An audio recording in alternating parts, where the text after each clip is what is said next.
Le laboratoire était baigné par la lueur bleutée des scanners. Devant eux, le docteur Jonathan observait en silence les images de plus de 300 000 esprits humains, chacun représentant une carte unique d'expérience et de souvenirs. Pourtant, l'une d'elles le laissa sans voix. Elle appartenait à une femme de 64 ans diagnostiquée avec une démence. 2 mois après avoir commencé un traitement expérimental, son cerveau brillait comme une aube nouvelle. De nouvelles connexions s'étaient formées, révélant la vie et l'espoir. « Le cerveau peut rajeunir », murmura-t-il, émerveillé. Cette scène le conduisit à une conclusion bouleversante. Vieillir n'était pas une condamnation, mais un choix. Chaque pensée, chaque repas, chaque nuit de sommeil avait le pouvoir de renforcer ou de détruire l'esprit. Il découvrit que certains jeunes avaient un cerveau prématurément vieilli par le stress et la technologie, tandis que certains aînés affichaient une énergie mentale étonnamment juvénile. Il comprit alors que l'ennemi n'était pas l'âge, mais le mode de vie. Déterminé à aller plus loin, le docteur Jonathan entreprit d'étudier les facteurs capables non seulement de ralentir la dégénérescence, mais aussi de l'inverser. Ses recherches le menèrent à identifier 5 aliments capables de rajeunir le cerveau en seulement 2 mois. Voici l'histoire de ces découvertes, et comment, quel que soit l'âge, le cerveau peut retrouver clarté, calme et vitalité. Au début de son enquête, la technologie lui permettait d'observer un cerveau vivant en temps réel, ce qui relevait autrefois de la science-fiction. Il se souvenait du jour où il se tenait devant son premier scanner, écoutant le bourdonnement constant qui captait le flux invisible de la vie. Beaucoup de médecins croyaient encore que le cerveau était un organe immuable. Il naissait parfait et se détériorait lentement. Mais les images que Jonathan voyait défiaient tout ce qu'il avait appris dans les livres. Chaque cerveau était unique, avec des motifs rappelant des galaxies en mouvement. Certains rayonnaient d'équilibre, d'autres révélaient le chaos, des cicatrices et des zones sombres marquées par le stress. Bientôt, il comprit quelque chose de profond. Le cerveau racontait des histoires. Il pouvait voir le traumatisme en couleurs, la peur en ondes irrégulières et la sérénité dans l'harmonie de ceux qui méditaient. Chaque émotion, chaque habitude, chaque aliment agissait comme un outil sculptant sa structure au fil des années. Cette révélation le bouleversa. Si le cerveau reflétait nos choix, alors des millions de personnes construisaient, sans le savoir, leur propre déclin. Avec le temps, il remarqua un schéma inquiétant. Des patients de plus en plus jeunes présentaient des signes de dégradation cérébrale qu'on n'observait autrefois que chez les personnes âgées. Des étudiants souffrant d'une mauvaise circulation cérébrale, des adolescents dont les centres de mémoire s'éteignaient sous l'effet du stress, du manque de sommeil et d'une mauvaise alimentation. Il appela ce phénomène « démence numérique », une maladie silencieuse du monde moderne provoquée par l'excès d'écran, de sucre, d'insomnie et de surstimulation. Parmi des milliers de scanners, un le marqua profondément. Celui de Robert, un entrepreneur de 42 ans, qui avait bâti une entreprise millionnaire, mais qui avouait avoir perdu sa clarté mentale. En réunion, il oubliait pourquoi il était là. Son cas devint le symbole d'une vérité douloureuse. À l'ère de la technologie, l'esprit humain s'éteint bien avant le corps. La patience de Robert s'était évanouie, tout comme sa créativité, cette force qui l'avait conduit au succès. Lorsque le docteur Jonathan examina son scanner, il fut frappé par le résultat. Le cerveau de cet homme semblait éteint, sans vie. Les lobes frontaux, responsables de la concentration et de la prise de décision, apparaissaient gris et diffus. « J'ai l'impression de disparaître », murmura Robert d'une voix éteinte. Au lieu de lui prescrire une pilule, Jonathan lui proposa un changement radical. Mieux manger, mieux dormir et respirer plus lentement. Il lui présenta également 5 aliments essentiels, qui allaient, sans qu'il le sache encore, devenir la base de sa future recherche. 2 mois plus tard, lorsque Robert revint pour un nouvel examen, le docteur eut du mal à croire ce qu'il voyait. Les couleurs étaient revenues, le flux sanguin s'était réactivé et l'équilibre neuronal semblait renaître. Jonathan n'oublia jamais le sourire de Robert ce jour-là, lorsqu'il dit « J'ai l'impression d'avoir retrouvé mon esprit ». À cet instant, le docteur comprit qu'il n'étudiait plus des maladies, mais des renaissances. Dès lors, il commença à rassembler des milliers de scanners avant et après, les superposant pour découvrir des motifs communs. Tous révélaient la même vérité. Le cerveau ne vieillit pas sans raison, il réagit. Il réagit à l'inflammation, aux toxines, aux émotions et à la négligence. Mais il répond aussi aux soins, à la nutrition et à l'oxygène. Dès qu'il reçoit ce dont il a réellement besoin, il entame un processus de régénération. Les neurones repoussent, les synapses se reconnectent et la circulation retrouve sa vigueur. Les données étaient si révélatrices qu'elles semblaient presque spirituelles, comme si la nature avait laissé des indices de guérison en attente d'être décodés. Lors de ces conférences, Jonathan montrait 2 images comparatives. À gauche, un cerveau assombri, aux contours irréguliers et au centre éteint. À droite, le même cerveau 60 jours plus tard, symétrique, lumineux et plein d'énergie. Le public retenait son souffle pendant qu'il disait « Ce n'est pas le vieillissement, c'est la nutrition, c'est l'oxygène, c'est l'espoir ». Bientôt, il fit une découverte encore plus surprenante. Les cerveaux qui se régénéraient le plus rapidement appartenaient à des personnes convaincues qu'elles pouvaient guérir. Ceux qui remplaçaient l'autocritique par la curiosité et la culpabilité par la gratitude montraient une paix tangible dans leur scanner. Leur flux sanguin se stabilisait et tout indiquait que l'attitude mentale était, elle aussi, un nutriment. Jonathan appela ce lien neurofoie, car ce qu'une personne croit à propos de son cerveau transforme son cerveau. Le doute le contracte, l'espérance l'expanse.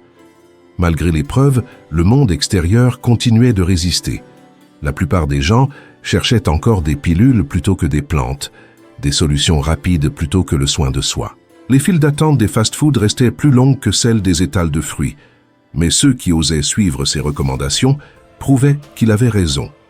Leurs histoires devenaient des éclats de lumière au milieu des données.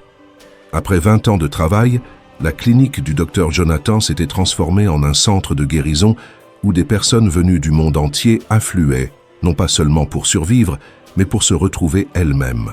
Dans les couloirs résonnaient des rires, des sanglots et des soupirs de soulagement. Sur son bureau, il gardait un unique cadre contenant une image formée à partir des 300 000 premiers scanners superposés. Une galaxie de lumière, de couleurs et de mystères. Chacun de ces points, murmurait-il, est une seconde chance. Alors surgit la grande question. Si les mauvais aliments font vieillir le cerveau et les bons le rajeunissent, que se passerait-il si nous construisions toute notre vie autour de ces aliments? Que se produirait-il si nous mangions non par habitude ou par plaisir, mais pour la clarté, la mémoire et la paix intérieure? Peut-être pourrions-nous non seulement prolonger les années de vie, mais aussi les années de lucidité. Cette réflexion l'amena jusqu'à toi. Car ce que le docteur Jonathan avait découvert n'appartenait pas à un laboratoire, mais à l'humanité entière. Les aliments qui régénèrent le cerveau ne sont ni rares ni coûteux. Ils sont accessibles, naturels et à la portée de tous. Ces aliments ne sont ni étranges ni exotiques. Ils se trouvent partout dans les marchés, les jardins et les cuisines. Mais le pouvoir qu'ils libèrent, lorsqu'ils sont consommés avec constance, est extraordinaire. Ils peuvent rendre le cerveau plus agile, plus jeune et plus serein, et les preuves sont là. En seulement 60 jours, les scanners ne mentent pas. Cependant, avant de révéler quels étaient ces 5 aliments miraculeux, le docteur Jonathan comprit qu'il fallait d'abord connaître l'ennemi, ce qui détruit le cerveau. Sa découverte fut plus sombre qu'il ne l'imaginait. La dégénérescence mentale ne survient pas du jour au lendemain. Elle progresse lentement, comme une côte érodée par les vagues, jusqu'à ce que les maisons s'effondrent.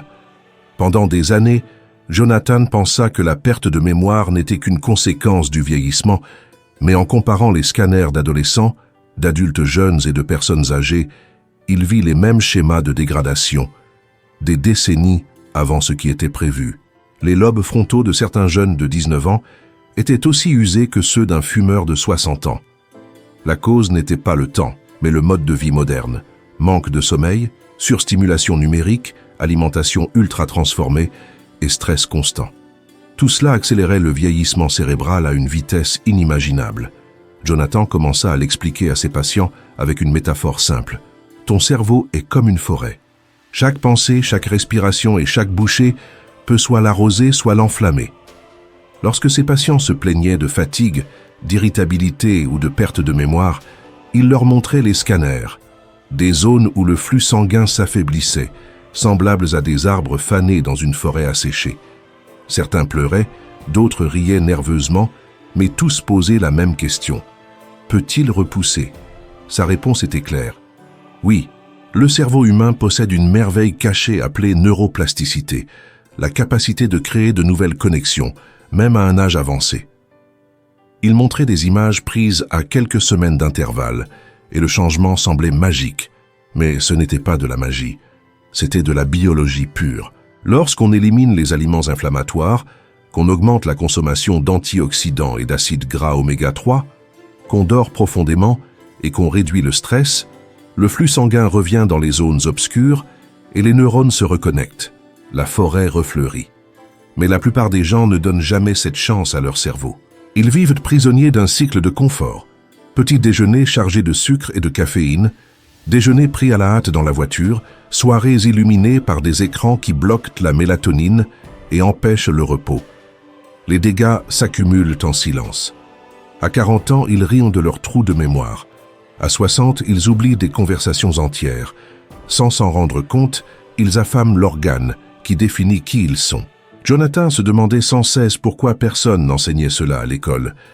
On apprend à se brosser les dents, à soigner sa peau, à entraîner ses muscles, mais personne ne nous apprend à nourrir nos neurones. Nous ignorons notre cerveau jusqu'à ce qu'il faiblisse, puis nous appelons cela le destin. Il décida de changer cette narration. Un après-midi, une femme nommée Claire, institutrice de profession, arriva à sa clinique. Elle était fière de son esprit vif, mais récemment elle oubliait les noms de ses élèves. Son scanner montrait un cerveau pâle, surtout au niveau de l'hippocampe, le centre de la mémoire. « Est-ce permanent ?»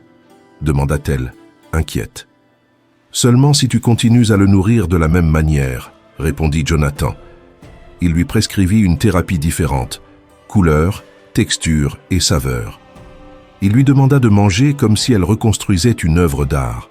Il lui recommanda des fruits rouges, des graines, des légumes verts, du poisson, de l'eau et de la lumière du soleil. 2 mois plus tard, ses scanners révélaient une renaissance. Le flux sanguin s'était réactivé et Claire disait en souriant « J'ai l'impression que mon esprit s'est réveillé ». Ce fut alors que Jonathan comprit quelque chose d'encore plus profond. La nourriture n'est pas seulement de l'énergie, c'est de l'information. Chaque molécule transmet des instructions au cerveau. Le sucre lui dit « aie peur ». Les bonnes graisses lui disent « crée des connexions ». Les antioxydants lui disent « guéris ». Le cerveau écoute chaque repas comme s'il lisait un code. C'est ainsi qu'il commença à voir l'alimentation comme le langage de la jeunesse. Ceux qui parlaient ce langage avec fluidité pensaient et se sentaient plus jeunes, quel que soit leur âge. Ils se souvenaient mieux, dormaient plus profondément, étaient plus calmes, riaient davantage et aimaient plus intensément. Chaque fois qu'il observait les scanners de ses patients, il pensait « Voilà à quoi ressemble le cerveau d'une personne de 20 ans dans le corps d'un quinquagénaire ». Mais il savait aussi que les mauvaises décisions pouvaient détruire ce que les bonnes avaient reconstruit. Chaque cigarette, chaque nuit sans sommeil, chaque excès d'aliments ultra transformés laissait des cicatrices invisibles, des microdommages qui, accumulés, devenaient dévastateurs. C'était comme laisser tomber un grain de sable chaque jour dans le mécanisme d'une horloge. Vient un moment où elle s'arrête simplement. Jonathan comprit qu'il devait éveiller les gens, non pas avec des statistiques, mais avec la vérité. Il commença à décrire le vieillissement du cerveau à l'aide d'images impossibles à oublier. « Imaginez que votre esprit est comme une salle de concert », disait-il. À 20 ans, toutes les lumières sont allumées et les instruments parfaitement accordés. À 40 ans, certaines ampoules commencent à vaciller. À 60 ans, la moitié de la scène est plongée dans l'obscurité. Mais lorsque les gens changent leur alimentation, ces lumières peuvent se rallumer. La musique peut revenir. Ces conférences se remplissaient plus vite qu'ils ne pouvaient les organiser. Les gens avaient faim d'espoir. Ils ne voulaient plus de pilules. Ils voulaient un chemin vers eux-mêmes. Il leur disait que tout commençait par la conscience. Cessez de voir la dégradation comme une fatalité. Commencez à observer comment votre cerveau se sent après chaque décision. Après le sommeil, après le sucre, après le stress. La conscience, répétait-il, est le premier signe de réparation. Puis il marquait une pause et demandait d'imaginer à quoi ressemblerait votre vie si votre cerveau rajeunissait chaque année au lieu de vieillir, si vous pouviez vous concentrer naturellement, si votre mémoire devenait plus nette, si votre créativité coulait comme à 20 ans. Et il concluait Ce n'est pas de la fantaisie, c'est la biologie qui attend votre permission. Il savait que cette permission passait par l'alimentation. Pendant des décennies, il distilla tout ce qu'il avait appris en 5 aliments précis, capables d'inverser les schémas de dégradation observés sur les scanners cérébraux. Ils n'étaient ni exotiques ni rares, mais simples et quotidiens. Plus ses patients les consommaient, plus les résultats devenaient clairs. En seulement 60 jours, leur cerveau semblait renaître. C'est alors que le docteur Jonathan comprit qu'il ne luttait plus contre la maladie, mais qu'il enseignait la régénération. Mais avant de révéler ces 5 aliments qui rajeunissent le cerveau, disait-il, il fallait d'abord connaître les ennemis qui vivent encore dans la plupart des cuisines. Car tant que tu ne sais pas ce qui t'empoisonne, tu ne peux pas savourer véritablement la guérison. Jonathan répétait souvent que le pire ennemi du cerveau n'est pas l'ignorance, mais l'indifférence. La plupart savent que la malbouffe et le stress les détruisent, mais traitent ces vérités comme un simple bruit de fond. Le dommage ne crie pas, il murmure. On ne se réveille pas un jour avec un cerveau brisé. C'est une érosion lente nourrie par de petites décisions. Un verre de trop, une nuit sans sommeil, un après-midi alimenté par le sucre au lieu des nutriments. Il en avait vu la preuve. Dans sa clinique, les cerveaux des grands buveurs ressemblaient à la surface de la Lune, fissurés, parsemés de zones sombres où l'activité avait disparu. Mais ce qui le bouleversa le plus furent les scanners de ceux qui se considéraient comme des buveurs modérés. Ils ignoraient que chaque gorgée d'alcool réduisait le flux sanguin cérébral, engourdissait les lobes frontaux et estompait la personnalité. Précisément les régions responsables de l'empathie, de la prise de décision et de la créativité. L'essence même de ce que nous sommes. Il commença alors à dire une vérité que peu de médecins osaient se prononcer. L'alcool ne contient pas d'alcool, il t'efface lentement. Puis venait le sucre, ce doux tueur silencieux. Jonathan le comparait à la rouille sur le métal. Au début, elle est invisible, mais avec le temps, elle corrode tout. Le sucre enflamme le cerveau et fait grimper le taux d'insuline. Il montrait les scanners de personnes nourries aux produits ultra transformés. Des taches rouges et orangées brûlaient sur les images comme un incendie sur une carte. Ce feu ne provoquait pas seulement le diabète. Il rétrécissait aussi les centres de la mémoire. Une étude après l'autre confirmait ce qu'il avait vu des milliers de fois. Plus le taux de sucre dans le sang est élevé, plus le cerveau est petit, et chaque envie sucrée était un petit acte d'autodestruction. Le manque de sommeil était un autre tueur silencieux. Lorsque ses patients se plaignaient de fatigue, d'irritabilité ou de perte de mémoire, il ne leur prescrivait pas de pilule. Il commençait par le sommeil. « Ton cerveau a un quart de nuit », expliquait-il. Il nettoie, répare et réajuste chaque système. Si tu ne le laisses pas travailler, les déchets s'accumulent. Il montrait les scanners de personnes dormant seulement 5 heures par nuit. Leurs cortex préfrontaux apparaissaient sombres, leurs centres de décision en hibernation. Même la caféine ne pouvait les sauver. Elle n'offrait qu'une clarté illusoire à l'aube. Le stress était plus difficile à mesurer, mais tout aussi destructeur. La peur constante inondait le corps de cortisol et volait l'énergie des neurones. Les personnes vivant dans une anxiété chronique, financière, émotionnelle ou sociale, présentaient un amincissement de l'hippocampe, l'encre de la mémoire. Jonathan résumait cela devant son auditoire. Un esprit anxieux, c'est comme verser de l'acide sur le cerveau. Les scanners ne mentaient pas. La peur laissait des traces d'hyperactivité, surtout dans l'amygdale, le centre d'alerte du cerveau. Mais lorsque ces patients apprenaient à respirer, méditer ou pardonner, ces zones brûlantes commençaient à se refroidir. C'était la preuve visible que la paix peut se pratiquer jusqu'à devenir réelle. Le tabac, lui aussi, laissait ses marques indélébiles. Jonathan montrait à ses patients des images comparatives, le cerveau d'un non-fumeur, lumineux et équilibré, et celui d'un fumeur, à moitié endormi, au vaisseau sanguin rétréci. La nicotine comprimait le flux sanguin comme un poing se refermant sur une paille. Même des années après avoir cessé, une partie des dommages persistait. Mais la guérison commençait toujours dès que l'oxygène revenait. Jonathan ne prononçait pas de discours remplis de théories. Il montrait la vérité en couleur. Voir leurs propres scans cérébraux endommagés produisait un effet qu'aucun avertissement n'avait jamais réussi à provoquer. Cela brisait la négation. Cependant, le schéma le plus alarmant provenait d'une menace moderne inattendue, les aliments ultra-transformés. Il les appelait la nourriture plastique. C'étaient les habitudes de ceux qui vivaient de snacks emballés, de fritures et d'additifs artificiels. Leur cerveau semblait affamé, moins comme des forêts et plus comme des déserts. Le flux sanguin y était lent, l'activité dispersée. Et ce n'était pas seulement parce que ces aliments manquaient de nutriments, mais parce qu'ils provoquaient une inflammation si profonde qu'ils faisaient vieillir le cerveau bien avant l'heure. Jonathan commença à appeler ce phénomène l'effondrement silencieux. Il n'y avait ni douleur ni symptômes immédiats, seulement une lumière qui s'éteignait peu à peu. Les gens pensaient aller bien, jusqu'au moment où ce n'était plus le cas. Un homme commença par oublier ses clés et finit par oublier l'anniversaire de sa fille. Une femme perdait patience sans raison, persuadée que son partenaire avait changé, sans voir que ses propres circuits émotionnels s'effondraient. La perte de mémoire était une chose, l'effondrement du moi, une autre, bien plus profonde. Jonathan racontait l'histoire de Margaret, une institutrice à la retraite. Elle n'avait jamais fumé, ni bu, mais elle adorait le sucre. Biscuits, gâteaux, thé sucré. C'était sa consolation.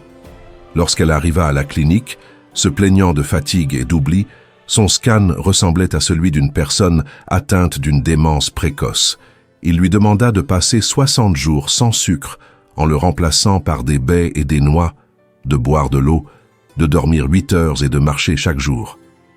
Pour Margaret, cela semblait trop simple pour être efficace. Mais 2 mois plus tard, le changement fut spectaculaire. Ses couleurs étaient revenues, son énergie aussi, et son humeur. En regardant son nouveau scan, elle murmura « J'ai l'impression de pouvoir penser clairement à nouveau ». C'est à ce moment-là que Jonathan comprit quelque chose de profond. La relation avec la nourriture est émotionnelle. Elle peut être une histoire d'amour ou une trahison. Chaque bouchée est un message que tu envoies à ton moi du futur. Tu peux envoyer de l'amour ou du poison. La plupart ne choisissent pas le poison parce qu'ils veulent mourir, mais parce que personne ne leur a appris qu'ils pouvaient vivre autrement. Jonathan commença alors à enseigner partout. Le cerveau n'a pas de point mort. Tu le nourris avec la vie ou avec la mort. Chaque décision fait pencher la balance. Il rappelait à son auditoire que l'âge, les gènes ou l'hérédité ne sont pas le destin. Le destin, c'est l'habitude. Et l'habitude peut être réécrite. Pourtant, il refusait de laisser les gens dans la peur. On ne guérit pas avec la culpabilité, disait-il. La guérison commence avec la responsabilité. Les scans lui avaient déjà montré l'antidote.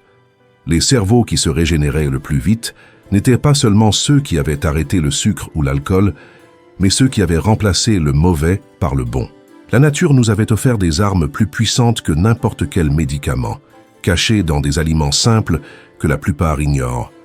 Des aliments capables de reconstruire la forêt, rallumer la lumière et faire fonctionner un cerveau de 60 ans comme celui d'un trentenaire. Ce soir-là, devant un auditoire plein à craquer, le docteur Jonathan sourit et dit « Si tu as abîmé ton cerveau, tu peux le réparer. Si tu l'as vieilli, tu peux le rajeunir. Et le premier pas ne commence pas en pharmacie, mais dans ta cuisine. » La salle resta silencieuse quand apparut la première image à l'écran. Un bol de myrtille bleue scintillant sous une lumière douce.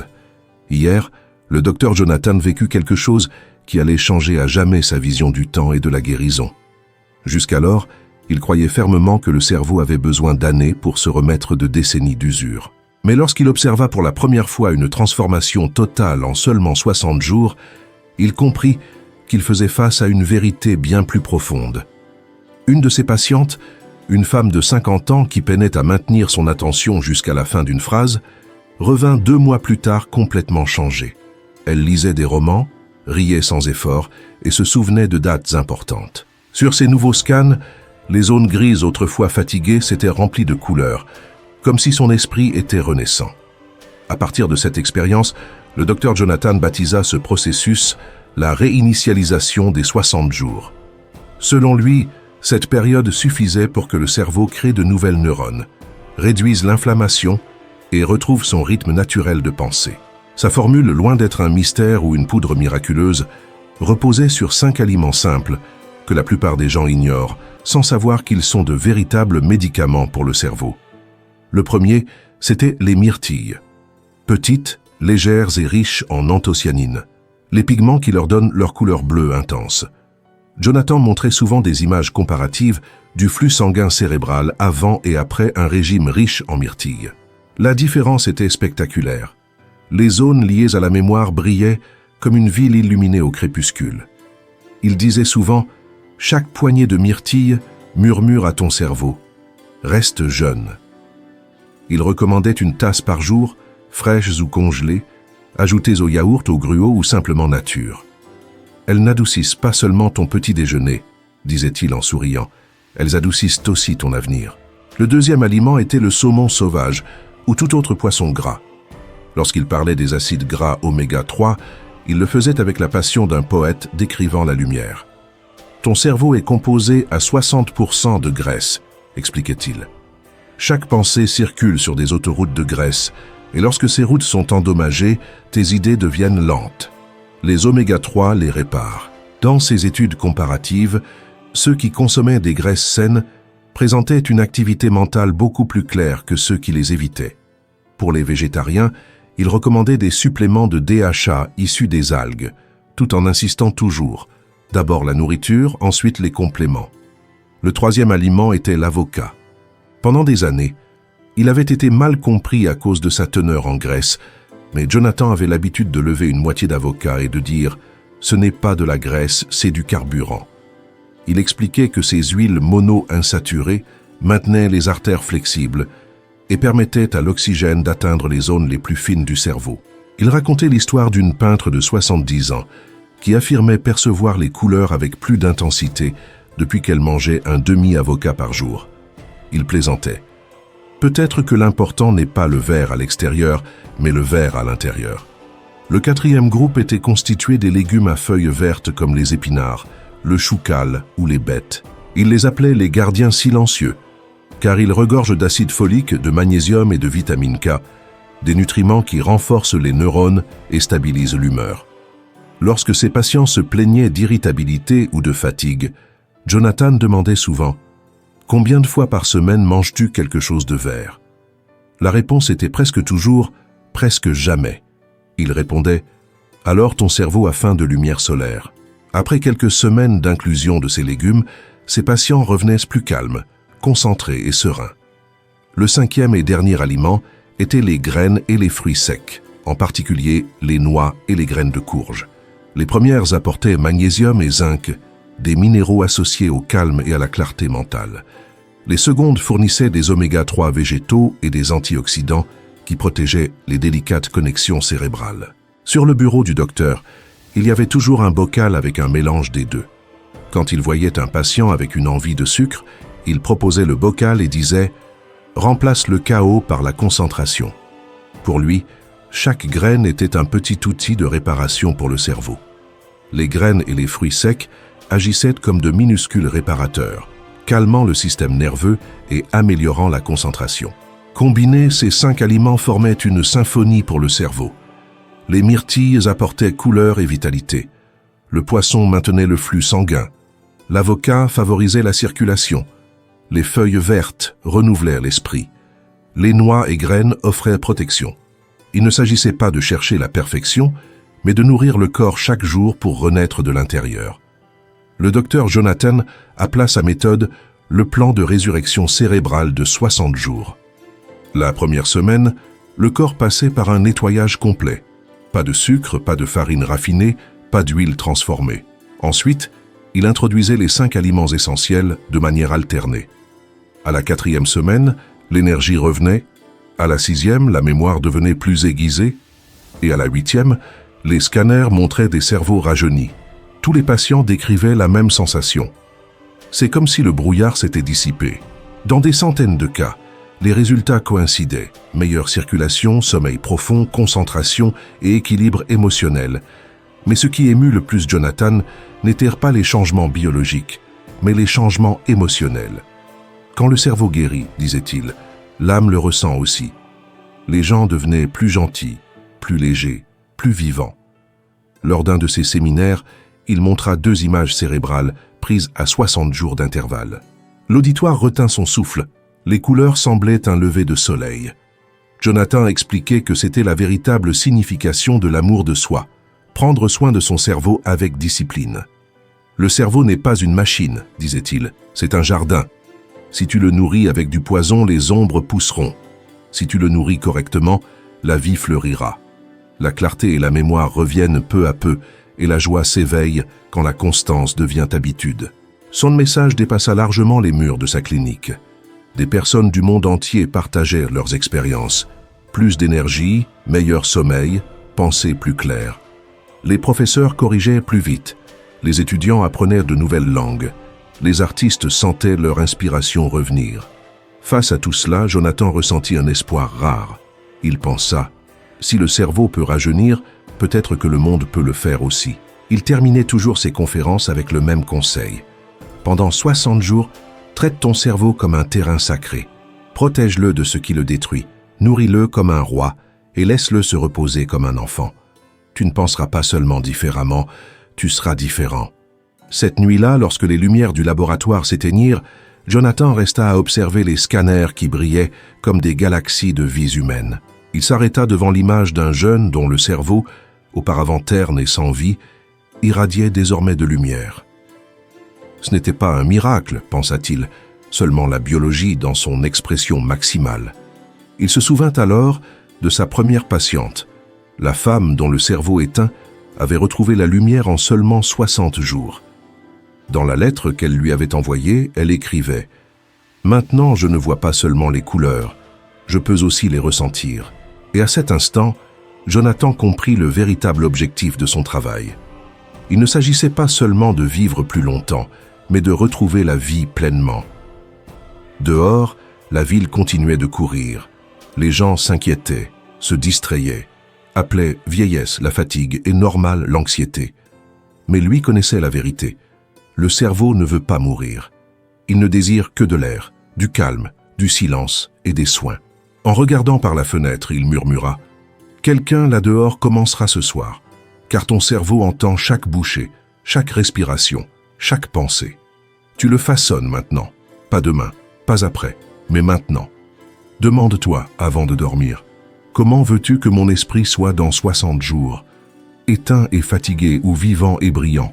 Souviens-toi, disait Jonathan, ton cerveau est le seul foyer que tu ne pourras jamais quitter. Prends-en soin, garde-le en paix et laisse-le briller.